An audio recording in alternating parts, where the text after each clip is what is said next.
Hi, let me give it a minute.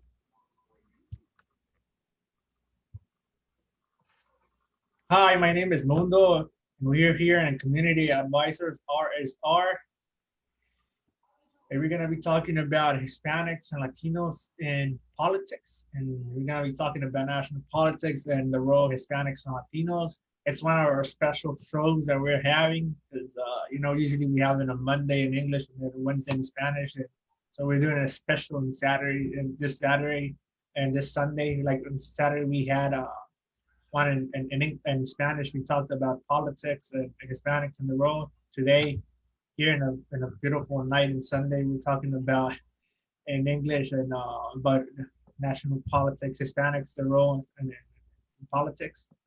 So Eduardo, our co-host, is Eduardo for the show. He's going to be providing a lot of information about, Hispanics and politics. Hi, Eduardo. How are you doing?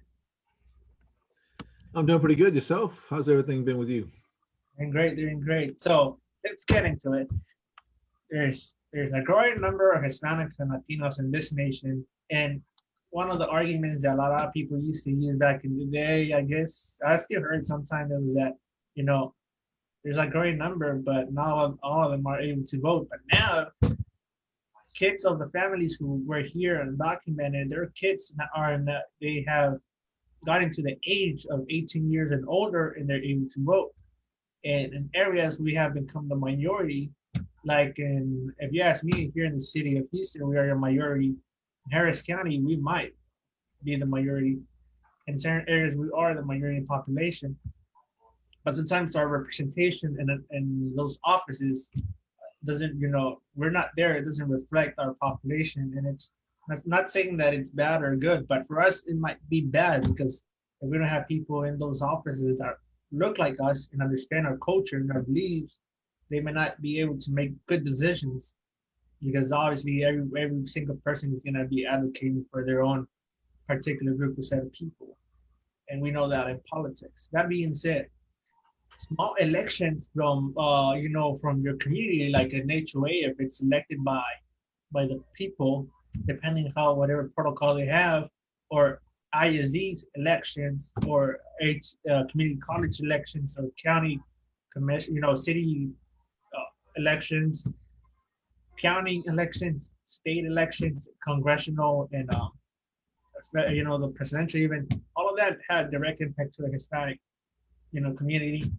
And in those offices, sometimes we don't have a lot of representation Hispanic Latinos, and it shows whenever things happen, whenever a pandemic hits, it reflects there because where do the resources go? Why are we're the last ones in the line to get testing? Why is it that we can see that a lot of people are dying, and why is that? Why is it not? Why is there not a lot of attention put into the Hispanic and Latino population? So we're gonna be talking about the role of Hispanics in national politics and how candidates from both Democrat, Republican, Independent engage the Hispanic and Latino community. And we were talking yesterday in our Spanish show. Sometimes we have candidates that come and talk to us in our communities. They talk to us in the sense that they're telling us, "You go vote for me because you're Hispanic and you have to vote for me." And or I'm Democrat, you vote for me. Oh, I'm Republican, you vote for me. It's like, wait a minute, I don't need to tell me to vote for you. I want to talk to you at the same level, and you tell me why I should vote for you, and what things you're gonna do for my community. How many jobs are you gonna bring into my community? How many resources as to help my community? And like Eduardo always mentions, who's gonna fill the potholes? Resources that you're going to be advocating for the set of Hispanic and Latino communities in your area. And so, Eduardo. Yeah, well, those are things that we are always trying to figure out what's going on in the world and things that affect us here locally. And that's the thing that we're trying to talk about with regards to the elections that we have here. The elections that we have here affect everything that we do. We may not look or may not see it, or may not even think about it, because a lot of us work day in and day out, and we don't have the time to sit down and think about why is the mayor doing this? Why is the county judge doing this? Well, they're not the only ones. We have what they call mud utility or municipal utility districts, known as mud districts. We have the ISDs. Every single school district has its own trustees, its own board. You have the hospital districts. The hospital districts have their own board, their own taxing authority. You have the individual neighborhoods that you live in have HOAs, home owners associations. And then of course you add the city and the county and everybody else on top of that. It gets crazy. You think, wow, man, I don't know what's going on. Who do I deal with? I mean, one guy says it's okay for me to do this. Another one says I can't do this because I live here in this particular area. So how does that all work out? Well, all that comes down to what we're doing Tuesday, voting. If you vote for the right people, the people that you think are going to make a difference for you here locally, then you're going to have an opportunity to make those changes, and you don't have to put up with five different regulations that deal with you on a day-to-day basis. Now, saying that, it's not just the local guys that are important. The state guys are important. The federal guys are important because they have access to monies through grants, through project money, and through all kinds of different things that they can redirect or bring back to the city if the city promises to do this, that, and the other thing. So if the city is good and they're working hard at trying to help us, then we have a great time. But that's the problem with us here in the larger cities. We have politicians that go out and they work really good with the people. They work really hard. I would say probably about 85 to 90% of the politicians really and truly care. Saying that, let me say this. But do they really care about you? Do they really care about your kids, your neighborhood, your streets, your taxes? That's the bottom line. There are some that are there simply because they want to become professional politicians. And that's fine. There's nothing wrong with that. But in the meantime, you need to help us out. You need to look at us, talk to us, not talk at us. And that's important. We want you to hear what we have to say, and we want you to be able to sit there and say, I'm going to do the best I can. I know from being around, and Raimundo knows as well, from being around politicians for the past, I don't know how many years for me, but when they sit there and they tell you, I am going to change. I'll give you a good example. I've heard commercials say, that certain parties want to take away your health and benefits, and that they don't care about pre-existing conditions. And the other side says, well, I'm running because when I get to Congress, I'm going to make sure that I protect your right to insurance and protect your pre-existing conditions. It doesn't work that way. I know they say that, and it means a lot, and it's a party platform they call it, but it doesn't happen that way. Because when you get to Congress, there are 200 or so or more people waiting there trying to do what they want to do, and if they happen to be more of them than there are of you, you're not going to get that done. No matter how hard you want to, no matter you're not lying to the people because you went up there with the intent to change it. You submitted the bill, but the other guys that were there said, "No, we're not doing it. Why aren't you doing it?" Well, majority of the time, let me tell you why. Because you're a rookie. You just got there, and the senior guys are going to say, "That's not how the game's played here. You're going to do what we tell you to do for the first 2 or 3 or 4, 5, 6, 7, 8, 9, 10 years, and then maybe when you have 40 or some odd years, Joe Biden, we'll do what you want to do. But until then, it ain't happening." So it becomes, a very hard decision. So the local politicians are the ones that we have access to on a day-to-day basis. They live here, they work here. We can work with these guys, and that's the only thing that we really and truly have. And that's what the vote is really all about on Tuesday. Get the right people locally, and with their help, we can deal with the guys on the state and federal levels.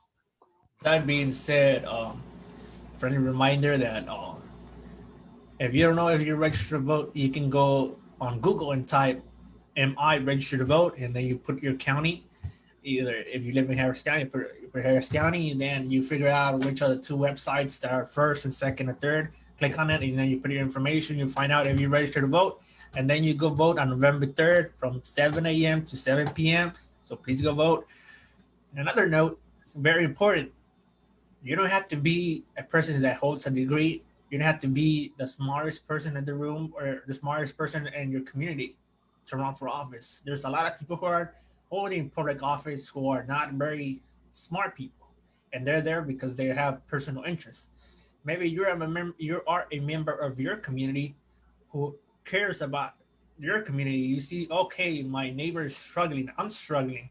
I work 40 hours plus a week, and I don't make enough money to pay for rent and for food and for bills. And you say, you know what, or something is happening in your community and it's not being resolved. So you can vote for politicians, you can vote for people who run for office to make that change. But if for some reason you believe that that change is not happening, even thought elections happen and the same people get elected, or maybe a new person comes in and gets elected, and then they lose another election, and the other guy comes in that it was previously there. What you can do is you can run for office. It's not complicated. Eduardo, you can share some thoughts about running for office if you're, especially if you're Hispanic and Latino, like literally. But mid 2021, there was an article in the news that said that we were going to become the majority here in the state of Texas. It wouldn't be amazing. It would be amazing if we had more representation in local, statewide, offices. Well, not only that, we have a lot of great people in our communities. We have a lot of people that have experiences on a lot of different levels. We have, unbelievable doctors, lawyers, teachers, professors, and what have you. We've got a lot of great artists as well. People that are in the arts, be they poets, sculptors, actors, or people that are part of the petroleum industry, that are part of uh, the whole religious community. We have people in every walk of life, just like anybody else and just like any other race. Now we're becoming a majority in a specific state, one of the biggest states in the country. And that is something that we need to really embrace. But at the same time, we need the representation. Now, who do we get? Well, that's the key, isn't it? The key here is how do we get somebody who's going to take care of us?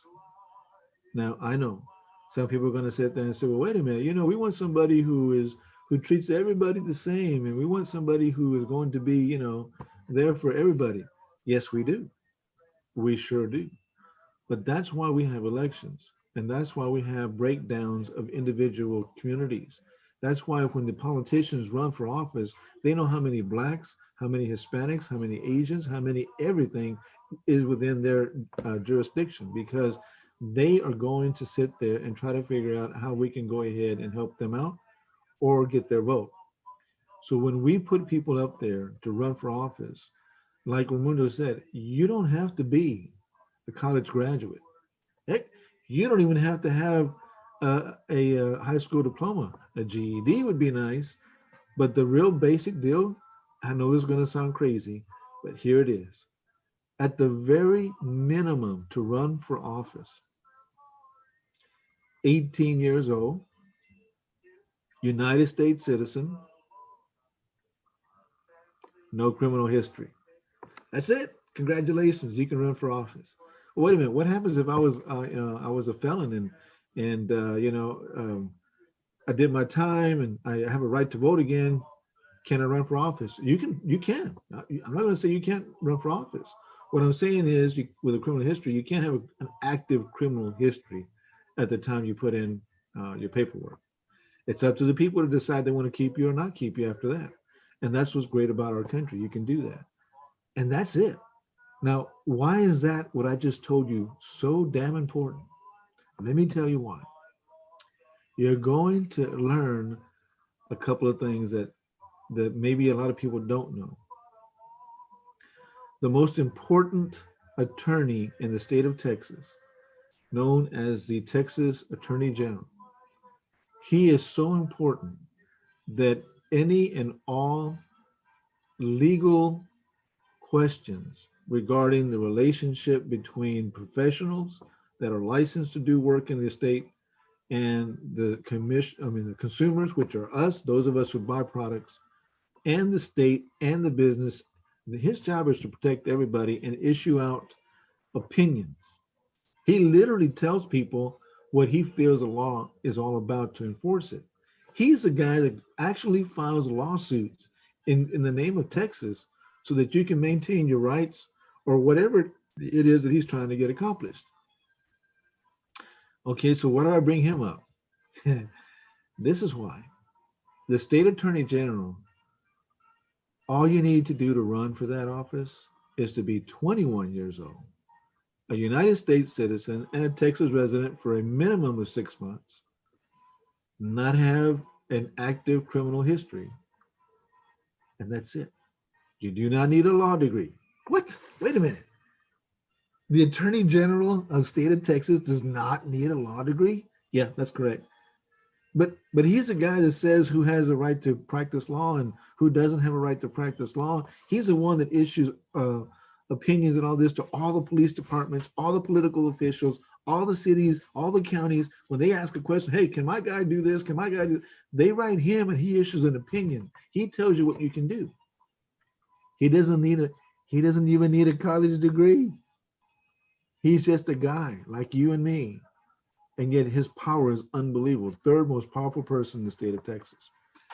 Yeah. Oh man, it's crazy. It's crazy. Little things like that. We have another thing too that people don't realize. We have a thing called the district courts. District courts is criminal and civil. They handle lawsuits and criminal, felonies, and misdemeanors. The law is very specific in the state of Texas. Anybody running for judge, except for municipal judges, city magistrates, and justice of the peace, everybody else must have a law degree. So in order to run for district judge, which is the highest court in a county and one of the most powerful courts in a state, in order to run for that, you have to be an attorney or you have to have a law license at least. However, like everything else in the state of Texas, there's ways to get around that as well.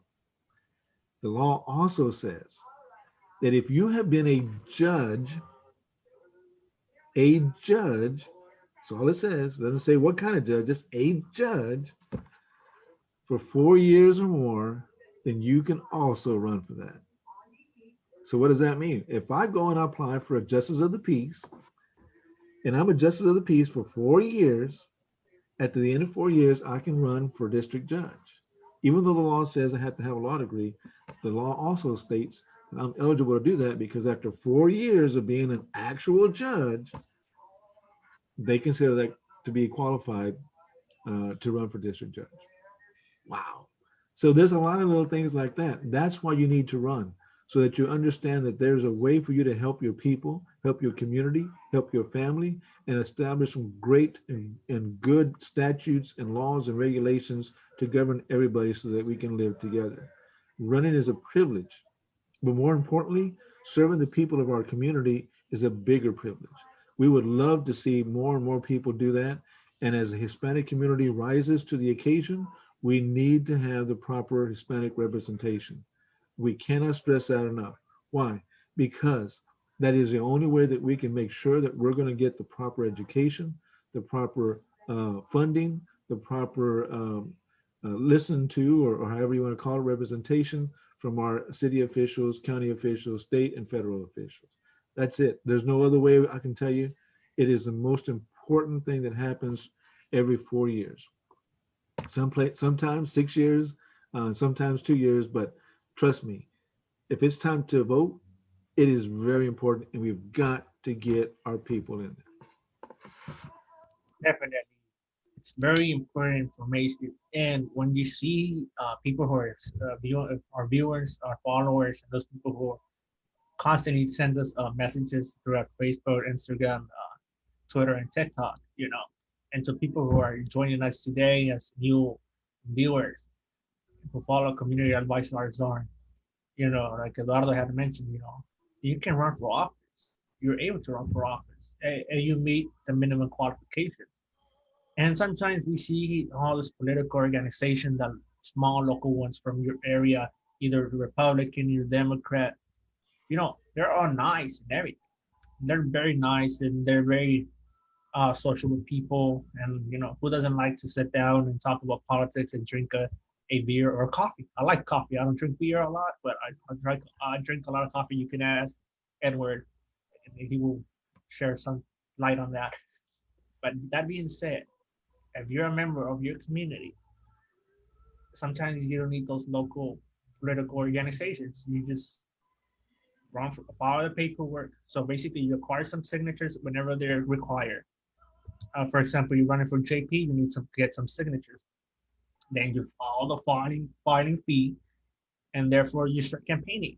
And you just say, "Oh, wait a minute, how can I campaign? I don't have no money, or maybe I don't have the resources." Well, if you're a social person, or maybe not, but if you know a lot of people, guess what? You already made it. You have to knock on doors and start talking to people in the simplest way. And maybe best of luck, and you get elected into office. So that's how some of the most vocal people from the Democratic side today, the most progressive liberal people, got elected because they unseated, hardcore Democrats who were in those offices. Best example, Ocasio-Cortez. It's an example. You're able to do it. You're able to run for office. Use it as an example. You know, you can run for office, especially if you're Hispanic and Latino. Please run for office if you can. And here on the show, we're neutral. We just use that example of Ocasio-Cortez because it's the most, one of the best examples that we can use. So if you're listening to us tonight, it's literally 8:33 p.m. in a Sunday, talking about politics. Please run. Please go out there and represent your community, run for office, and best of luck to you. That's the beauty of this nation, and make that voice, be that voice for your community, because you can clearly see in this current political arena, this election year, there's only a few things that talk about Hispanics and Latinos. One of them is immigration, but the rest of it, it's wait a minute, what else can you offer to our community? Can you bring more jobs? Can you bring more education opportunities, more institutions, more universities of higher learnings and technical? So, Hispanic and Latinos can go. Can you help the small businesses, small medium businesses of the Hispanic and Latino community? Because we know they have our community owns a lot of Hispanic and small Hispanic Latino businesses and mediums. So that's something that's important because we are a growing group of people, and our power, our purchasing power, it's so big. It's so big. Maybe a lot of, if we know we're having a show on Monday in English, we're gonna be talking about purchasing power of the Hispanic people, the Hispanic purchasing power, and maybe we can share a light of that importance of money, of Yeah, that is a very important, and that's a really good point. Yeah, we have two voices. The one big voice that we have every so often is the election, the vote. That's a big voice. But the other thing we also have is what they call um, the ability to affect the market. How do we do that? We go out there and we buy it. Our purchasing power, as they call it, is unbelievable. We have in excess of 700 and some odd $billion a year purchasing power in the United States. Like, understand that. Over $700 billion the Hispanic community spends roughly in the United States every single year. There are countries in this world who don't even have a budget that big. That's just us. That's not the blacks and the whites. That's just us in the United States. We spend so much money, but that money means that we have power and we have to learn how to use it. Well, how big of a deal does it really impact? Do business owners really listen to that kind? Oh yes, they listen to our buying power more than our voting power. And let me tell you why. Because the buying power, you're going to do that almost every single day. Whereas our voting power, it only comes around about every 2 years, 4 years, 6 years, and so on. And that's why it's a huge deal that we can work with. Did you know that every restaurant in the Houston Galveston area, every single restaurant for the most part, I would say 97 maybe. I'm not going to go a full 100%. I'll go 97%. They all offer some type of seafood. What does that got to do with the Hispanic community? Because a lot of Hispanics are Catholic and can't eat during certain times of the year meat on Fridays. We have to buy seafood. So that means that every restaurant is not going to miss out on that money. They're going to make sure that they have something for you to still be able to come and visit their establishment. Think about that. I know it sounds crazy. You mean everybody sells fish? Pretty much. Everybody sells shrimp? Pretty much. Why? Because of that. We have a lot of money that we spend in our community. The Hispanic market, the Asian market, the so-called U.S. market, or the American American style food. There's soul food. There's all these different. It doesn't make a difference. They all have some type of seafood available for the Hispanic community because they know that we spend money, especially during Lent, when the only thing we can eat on Fridays, supposedly, is fish. Yeah, so friendly reminder, we're having a show on Hispanic purchasing power on Monday from 7. We're gonna start at 8 8:15 8 p.m. and we're gonna end it at 9 9:15. So we're gonna be talking about that purchasing power, purchasing, and also that Hispanics and Latinos don't own a lot of businesses. So it's gonna be an interesting show. So please watch us on Monday. It's gonna be very interesting.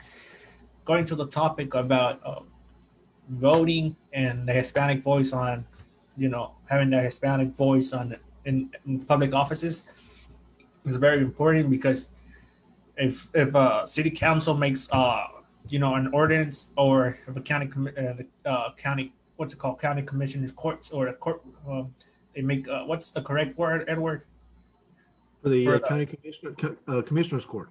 commissioners courts, they make some type of mandate or ordinance, mandate, I guess, and or the Texas House legislation, then the governor passed something, depending whatever body, and they make some type of law, or some type of regulation that has an impact.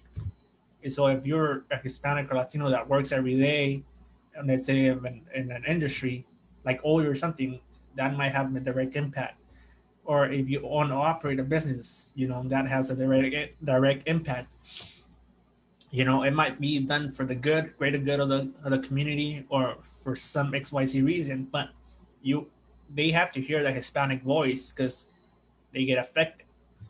And if you're a worker, or you get affected. If you own a business, you're a Hispanic Latino, you get affected. So holding a public office is very important if you're Hispanic and Latino, because you provide that voice for all of those people that are voiceless. Yes, it's fine to vote. It's great, So that's the beauty of democracy. But it would be more amazing and more beneficial if we had Hispanic and Latinos in public offices. That's the whole point of us making this show today. It's about informing that there's an election going on, very important, and people are talking about, Hispanics are voting for all Democrats, or Hispanics are voting for Republicans. Who knows? After the election, there's going to be a statistics, and you're going to see them, you're going to analyze them, and we're probably going to have a show, because it's going to be very interesting how Hispanics vote. Hispanic Latinos are going to be voting this election, because there's reports that some are voting Republican, some are voting Democrat. So we never know. We're going to know after the election. But that being said, it would be interesting. It would be awesome if we had Hispanic Latino candidates running for office in the next election for by 2022, 2024. And it doesn't have to be the same people. It's awesome that we have Hispanic and Latinos in office. It's awesome that we have them there, and good and everything. But sometimes, they become politicians, and if you don't like what they're doing, well, you run for office, and best of luck to you. If you get elected, thank you, congratulations, and but do something good for the community. Eduardo, what else can we talk to the public about? The importance of having more Hispanic and Latinos in on in elected offices. Because to break it down to them, we know the importance. You and I, we work in politics. We know how the impact and everything, and you know that some organizations, be it Democrat or be it Republican, they talk about policies, they talk about issues, but that voice of the Hispanic and Latino community, it's not there sometimes, because they can worry about, people can worry about having parks designated with dog parks, for example. It's just an example, hypothetically, like dog parks. But when you live in the barrio, or you live in the hood, and you're Hispanic, you're worried about something else. You're worried about job security. You're worrying about if at 1 a.m. somebody breaks into my house and they're breaking into my car, I want to call the police and make sure that the police comes in and arrest that person. But they show up like in in a few minutes, not 30 minutes or 40 minutes afterwards. So can you share your thoughts and opinions on that? One of the things that Raimundo made a good point about, and that is safety and security within our communities. It is something that we need to address. It has always been something we need to address. And not only that, it happens to extend into the more affluent communities as well. We have a lot of Hispanics that have a lot of great positions and are making great money, and they're living in a lot of places out there near Katy and out there through River Oaks and what have you. But when they call the police, they don't get the same response that their neighbor does. I know that sounds racist. It's not.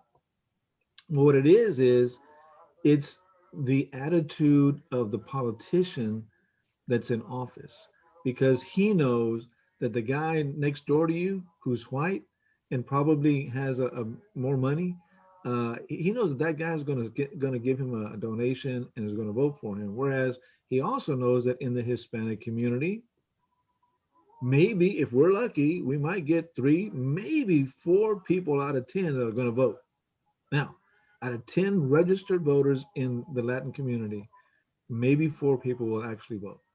So why is that a big deal? Well, if you have a candidacy that you're getting ready to run for some position or somewhere, and you get a campaign manager like myself or Raimundo, we're going to tell you, hey, you know what? Go after certain areas, go after certain groups, and go after certain ethnic groups, because they're the ones you want to get first. And as you're walking down that ladder, you're trying to get that. I would never recommend to any candidate um, that I that is not Hispanic.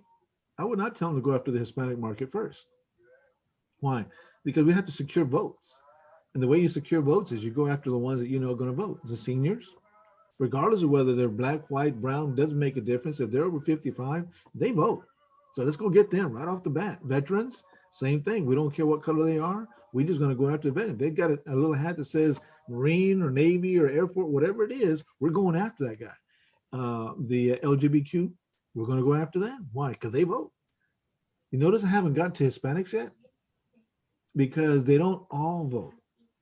And that's what we have to change. And that's what we want to do is, if you get an idea that something's not right, you need to step up. You need to make a difference.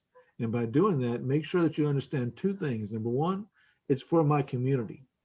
You do a good job here, and our community, our people will help you move up the ladder if you want to become a professional politician. If you don't, you're not going to climb. You might get reelected to the same position, but you're not going to climb. All right. Once you do decide to run as a candidate, there's another thing too we want you to understand. And maybe this is something you should really think about. There will be a preliminary, a primary time when you guys are going to have to fight against each other for that one little position. If you don't win that primary nomination, please, as a Hispanic, get behind the other Hispanic and let's help him get elected. If we're going to be serious about running for office, we need to also be serious about getting our people into office. Now, I'm not trying to be racist. I'm not trying to be discriminatory. That's not what I'm trying to do. What I'm trying to show you is that in order for us to maintain an equal balance of justice and an equal balance of opportunities, that we must be able to speak for our people. We must be able to speak for our communities. Our communities are not 100% Hispanic. But if we have majority of them being Hispanic and we have an opportunity to become the voice of that community, then we have to do that. And once we get there, we're going to help everybody in our community. When I sit there and I say, I want my potholes fixed, it's not just for the Hispanics, it's for everybody who lives in that community. Black, white, Asian, I don't care. What ethnic deal, I don't care. What gender, I don't care. What political, mindset, I don't care. Everybody who lives in my neighborhood, we're gonna fix the potholes. That's what I want. Yeah, and I agree. It's a good word. What Eduardo said. It's you know, and whenever it comes to politics, we may disagree in ideology, but whenever you live in a certain neighborhood, you you suffer from the same problems most likely. For example, sometimes when it comes to it, economic status, if like we were talking a minute ago, in the richer areas, they get special treatment, and the areas that are not so well, economically, we're like a big family, and we're literally like a big family because whenever we are cooking outside in the house, everybody joins. Everybody comes in the carne asada. Nobody. It's like we're all like a big family, believe it or not, and we suffer from the same problems. And like bringing back, economy, economy or security or even health, because health it's a big issue because you know like people get affected because of the area where they live, because sometimes companies it's good for a job, it's good to have jobs, but at the same time it affects the kids and they develop health problems. So you know it's it's politics, but it's not difficult to run. Once again, we make it complicated because you know there's a process that goes on for running for office. It's complicated because you have to deal with a lot of political groups and everything. But whenever you run a grassroots campaign, it's basically you knocking on doors, talking to friends, talking to people in your neighborhood. You can win because organizations are great. They look great. Like I said, like literally right now we're talking. Me and Eduardo, we're talking about politics. We like to talk about politics. We spend hours here and Zoom meetings, but also on the phone. And it's we like politics, but it's not that complicated because you can knock on doors and try to and convince people to tell them that you're the best option, and there are the voters. They're the people who can vote. Those organizations are great. It's all the same people who attend the same meetings every now and then. Because if you go to the Heights, there probably has a group of their people. If you go on the north side, they have a group of people. You have the southwest area, they have their own group of people, politically wise, your own groups. It's always the same people. Sometimes new people come in. I always like to bring, whenever I go to meetings politically, I always try to bring my friends, and sometimes you know I bring my friends, and sometimes I bring another friend. So I bring new people to try to teach them about politics, and so they can hear what they're talking about. Sometimes they hear, oh, wait a minute, what they said, it's right and everything, but how is that an important issue to them? How is that on top of the agenda when I'm over here in my neighborhood and we're suffering from something else? So that reflects, in the national political scale or in the local scale, is that we don't have that Hispanic representation. And we had more Hispanic and more Latinos, they would have to hear, or they would have to require to be talking about Hispanic issues. And like Eduardo mentioned, whenever Hispanic and Latinos get elected, we're also going to resolve the problems in from other communities. It's not that we are discriminatory. We're not doing anything bad. We're just trying to advocate for that representation.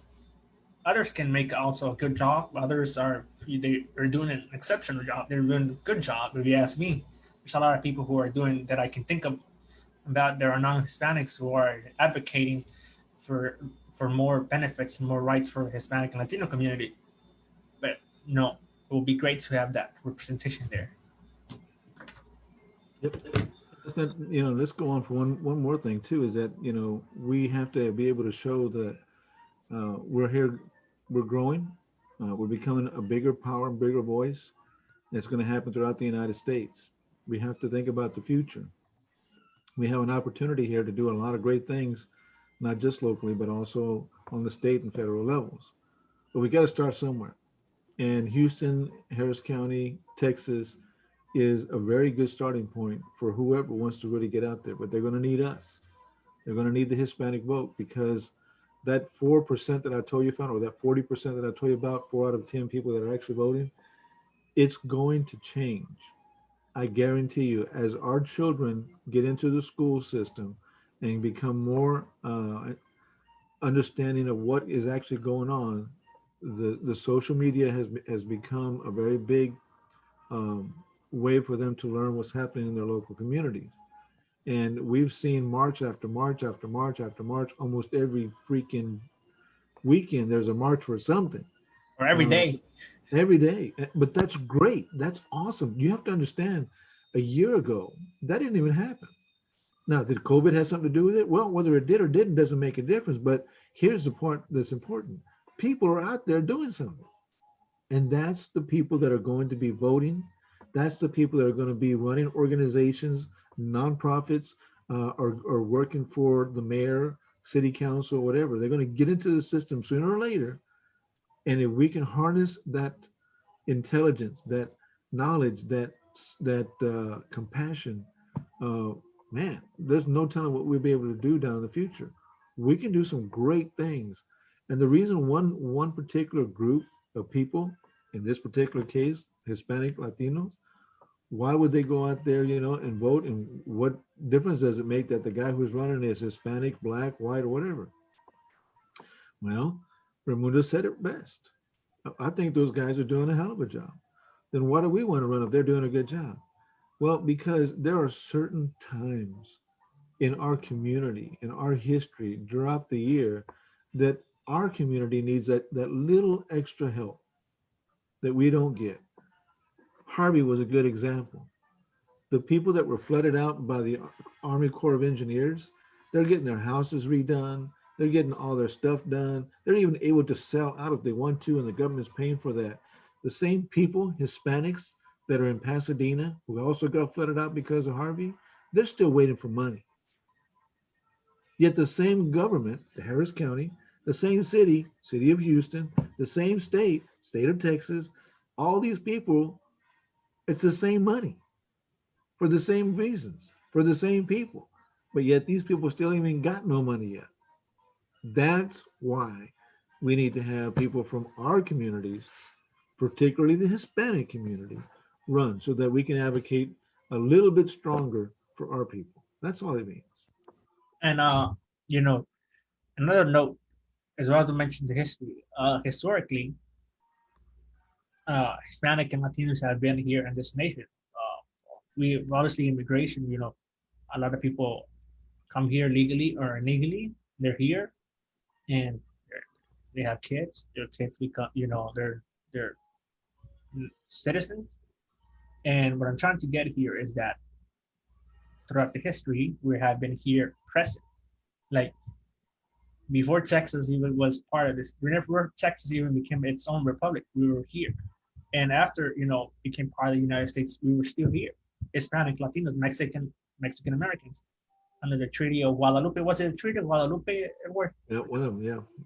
So we were here. So historically, we have been here. So therefore, we have the right to have representation and in offices. We have suffered a lot, not playing the victim card here, but what I'm trying to say is that we can't have that representation in those offices because other ethnic and groups have had it like the Asian Americans. They obviously have their rich history as well, but also us Hispanics, or I'm trying to say Hispanic Latinos, we have our history here, and that history, always backs us up that we should run for office so we can get more resources for our community.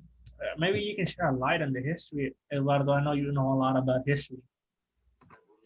Well, we have a lot of people from this area, the Texas area, that were landowners and had a lot of property in this area, all the way up from here, all the way to California.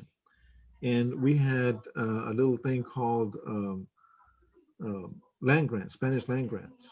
And our families in this area, from here all the way down to Central and South America, the Spaniards had control. And when they did that, they were able to give out land grants and give things going and do some great things. The problem was when the United States took over, and they took over the state of Texas, for instance. The state of Texas at the time was not the way you see it today. It actually encompassed Colorado, New Mexico, Arizona, all the way almost to California. California was by itself, though. There was a lot of Texas. Texas was huge. They cut it down. They did what they do today, redistricting. And they cut down and they made these lines more permanent. And when they did that, they evened out the population so that when settlers from the East Coast came in, it became more even. That hurt us because they claimed that the lands that they were taking did not belong to anybody. And then when they had an opportunity to do things, they went and did the one most obvious thing. They just took the land. They took the land and they claimed that we didn't have a right to the land, that because now Texas was a brand new state and because we had an opportunity to go out and do some great things um, as a new state for the United States of America, that all land grants that were issued prior to that were no longer valid. Now, how are they going to prove that? Well, what they did was the president at the time, uh, he put three people together, a panel of three individuals, and their job was to go through each and every land grant to see which ones were valid and which ones were not. Well, what happened out of all that? Well, let me tell you what happened out of all that. The biggest ranch in the world, King Ranch, has over 100,000 acres worldwide, came out of that. The Four Aces, I'm sorry, the Four Sixes Ranch, over 200,000 acres in Texas, came out of that. There was ranches that were so huge, they literally are in 4 or 5 counties. That's how big they are. That land was not originally the white landowners, the white ranchers' land. They took that away from the Hispanics that were living in those areas. And this panel of three people, they're the ones that said, you know what, the land grants that are in those ranches are not valid because we can find nobody from the Spanish government, which at the time Spain had already removed itself from the area as far as governing. So therefore, we can't validate that these things are good, and therefore we're going to say that all these were invalid. So probably about, I'd guess 90, 94, 95% of those were were considered to be invalid. Now there were a few that were uh, upheld as being valid land grants, but they were in areas that you couldn't grow anything. You couldn't do anything. The same thing they did with the Indians as far as their reservations. They made sure that the lands that they gave were worthless. They're not worthless in the sense of you can still live there, but they're worthless in the sense that you can survive there. And that made a big impact on the United States. Our history has been like that, but our culture has not died. We're still a great influencer of things that go on in the United States. One prime example, if you've ever been to a sporting event, to show you how big of an impact the Hispanic community has and how big of a voice we have. Has anybody who's been to a sporting event not eaten nachos? Has anybody not been to a sporting event and not ordered some nachos? Well, let me tell you something. Nachos is Hispanic. Every single sporting stadium in the United States sells nachos. They were originally introduced into the sporting arena in Dallas, Texas. and it took off like fire. That's ours. We did that. Is that all? One of the biggest events that takes place in Las Vegas every single year has to do with the rodeo. We have a huge show here in Houston, Texas, that runs 13, 14, sometimes 20 days, called the Houston Livestock Show and Rodeo, one of the biggest ones in the world. Millions, hundreds of millions of dollars get spent there. The rodeos, they belong to the Hispanics. We used to call them charras. And charros used to be the cowboy, the Hispanic cowboy, and that's ours. We brought that into the. It is now we have people from Canada all the way down to Argentina who join every year and are part of the National Radio Rodeo Association. Who knew? And it's things like that, more and more things like that. I can just go on and on and on and on and on.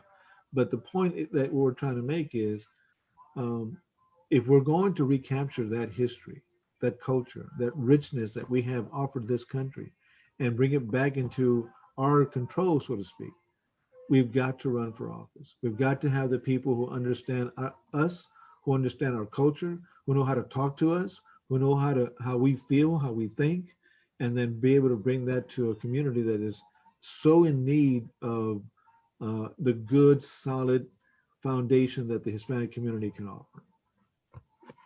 Definitely. So, whoa, our history is rich. When I mean rich, I mean that it's, there's a lot to talk about, good and bad. Things that happen, good and bad. That's what I mean by rich, and you can see all the positive, and you can see a lot of things happen. A lot of Hispanic and Latino, a lot of Mexican Americans suffer a lot, and like I said, it's very rich, and there's a lot of things that a lot of history that a lot of Hispanic and Latinos they don't know because it's not taught in school, and you learn it whenever you go to college. But then whenever you go to college, you get into 4 years, that might not be enough. Maybe you have to have that curiosity and buy some books and read on the history, and you will learn more because like we're so diverse in the Hispanic community that if you read about the Cubans in Florida, you're gonna learn a lot. If you read about California, you're gonna learn a lot, and that brings me back. The Hispanics in California, and the Mexican Americans in California, and that's why I also mentioned the Asian Americans because I remember reading about them as well, because I was reading a book about Mexican Americans in California. So our history, we have been historically here in the States, so therefore we have a right as well to have that representation in office, and as we grow more, hopefully we have more Hispanic Latinos running for office and having more of that representation. We know that we're diverse in ideas and diverse as well, because Hispanic can be, from different ethnic or racial background. And you can see that because I remember going to college and someone was telling me I'm Asian, but also Hispanic.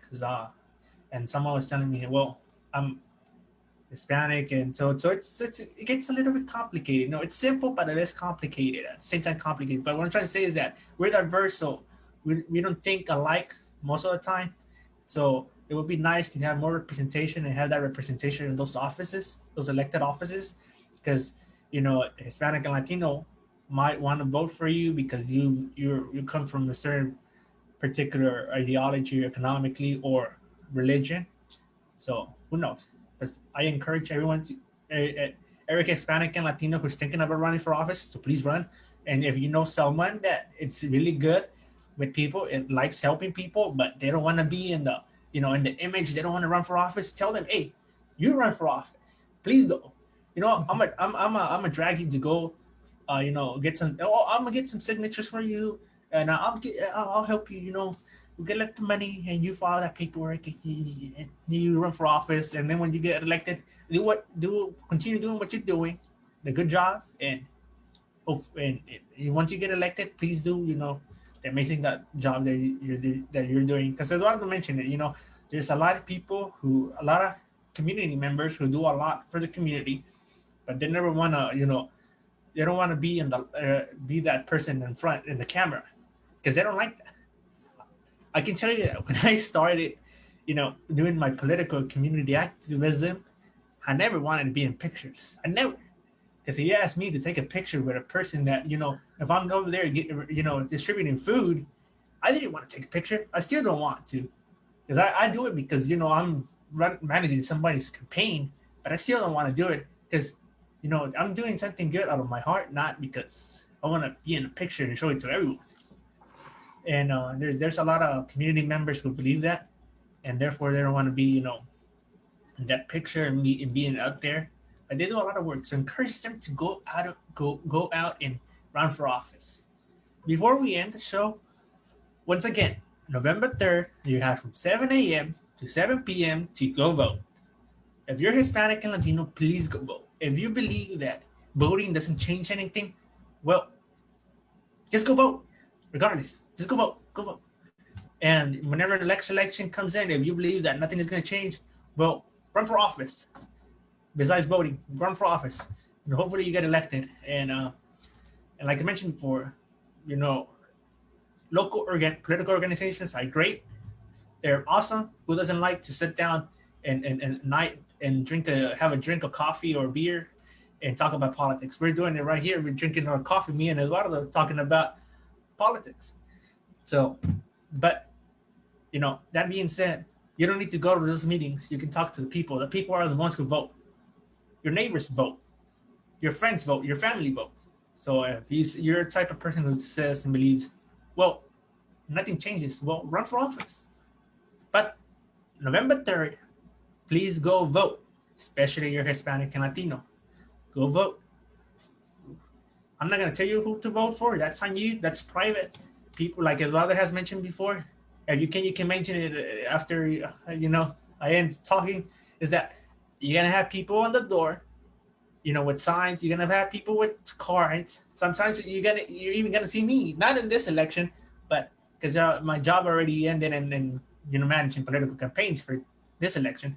But regardless of the people who are there giving you a card, telling you vote for this person, whenever you walk in and you're in the little booth or whatever you call it, you vote for whoever you want to vote for. And that's on you. It's private. Nobody knows who you voted for. And after you voted, if you want to tell someone who you voted for, that's on you. But it's private. It's private. So therefore, please go vote. If you don't know, if you're registered to vote, you go on Google and put them there in Google and mine register to vote, and then you put your county. It's the easiest way to find out if you're registered to vote. If I put am I registered to vote, and then I put Harris County, and then I go in there, figure out where to click on, and then I put my name and my address, or I put my address, or I put my name, or my full information, like my full name, my date of birth. Then I can find out, well, it says there that I'm registered to vote. Therefore, I can go vote.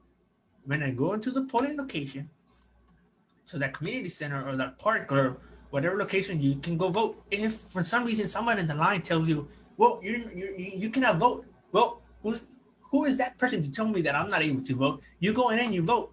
If for some reason that center doesn't let you to vote, well, you tell them I want to vote, and they're required by law to go vote. Correct me if I'm wrong, Edward. And also, for some reason there's a problem, you ask them, give me a provisional ballot, and you put that provisional ballot and you vote. If you have any other further problems with that, call Edward. He is part of LULAC. Call me. We will be happy to help you. Trust me. We like to be out there helping our communities, and you don't have to be Hispanic or Latino, to call us. We help everyone, because at the end of the day, we're a big family. Like I mentioned before, we're a big family here in our communities. In El Barrio, we're a big family. In the hood, we're a big family. Like I said, whenever we have parties, everybody joins. Edward, and a final note. Yeah, just to pick up where he left off, it is important. It's the last day. You've got no choice. Now's the time to do it. Your boss, your business has to let you vote. If you are eligible to vote, They have to let you vote. And you're just going to have to get out there and get it done. And if they fire you, trust me, we have people available, not just us, but each individual party who will fight tooth and nail to make sure you do not lose your job. They have no right. It is the biggest, most important thing that you'll be doing in your lifetime, other than actually running. Vote is very, very important. So get out there and do it. All right, awesome. Thank you so much for being with us today, Sunday at 9:12 p.m. talking about politics, national politics, and the implications, of Hispanics in the national politics and overall local, really local, community based, and city, and state, and then federal government, federal. Thank you for watching us, and please go vote once again, and have a blessful night, and we will see you on November 3rd. We're gonna be there voting. I work, so I had to be there like early in the morning, before seven a.m. I'll be in there in the night, and the line like 6:50 a.m. I'll be in the line, so I can be the first one voting, get it over with. Because I like voting on election day. But if you work around 6 a.m. or 5 a.m., hey, go during your hour lunch, go vote, or go after work, but please go vote. Maybe find out the nearest polling location and vote. um that being said, you have 7 a.m. to 7 p.m. Figure it out. When are you going to go vote? Make a plan. Literally make a plan, so that way you can vote. Thank you so much for watching us. Have a blissful night. Stay safe. And tomorrow we're going to be talking about Hispanic purchasing power. Thank you so much. Bye.